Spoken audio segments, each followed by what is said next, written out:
আজকে মা বাজার থেকে বেবিকর্ন নিয়ে এসে বলল, এটা দিয়ে কিছু একটা বানিয়ে খাওয়াস তো। আমি ভাবলাম তাহলে চিলি বেবিকর্নই বানানো যাক।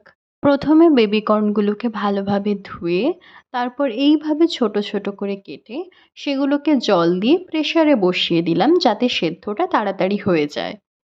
ওগুলো সেদ্ধ হতে হতে আমি ক্যাপসিকাম, পেঁয়াজ আর কাঁচা লঙ্কা কাটতে শুরু করলাম। যেটা দেখে দাদা আমাকে বলল, তুই কি কাটছিস, এর থেকে ভালো তো আমিই কাটতে পারি। তাই ও আমার থেকে ছুরিটা নিয়ে নিজেই সবজিগুলো কাটতে শুরু করলো। এরই মধ্যে প্রেসারে সিটি পড়ে যেতে আমি বেবিকর্নগুলোকে ঝটপট নামিয়ে নিলাম।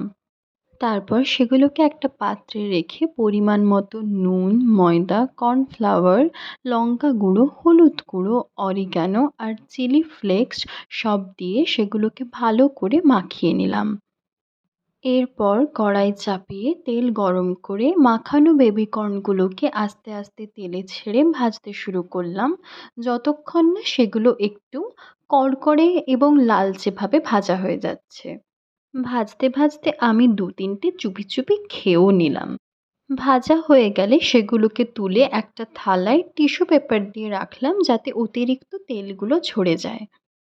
একই কড়াইতে কুচনো ক্যাপসিকাম, পেঁয়াজ আর কাঁচা লঙ্কাগুলোকে হালকা ভেজে নিয়ে তাতে সয়া সস আর রেড সস দিয়ে ভালো করে নেড়ে নিলাম। সসটা তৈরি হয়ে যেতে তাতে ভাজা বেবি কর্নগুলো দিয়ে ভালো করে মাখিয়ে নিলাম যাতে খাওয়ার সময় প্রত্যেকটা বেবি কর্নে সসের কোটিংটা যেন মুখে বুঝতে পারা যায়। এটা হয়ে যাওয়ার পর বেবি কর্নগুলোকে কড়াই থেকে নামিয়ে একটা পাত্রে রেখে গরম গরম সবাইকে সার্ভ করে দিলাম। আর মা খেয়ে বলল, খুব ভালো হয়েছে।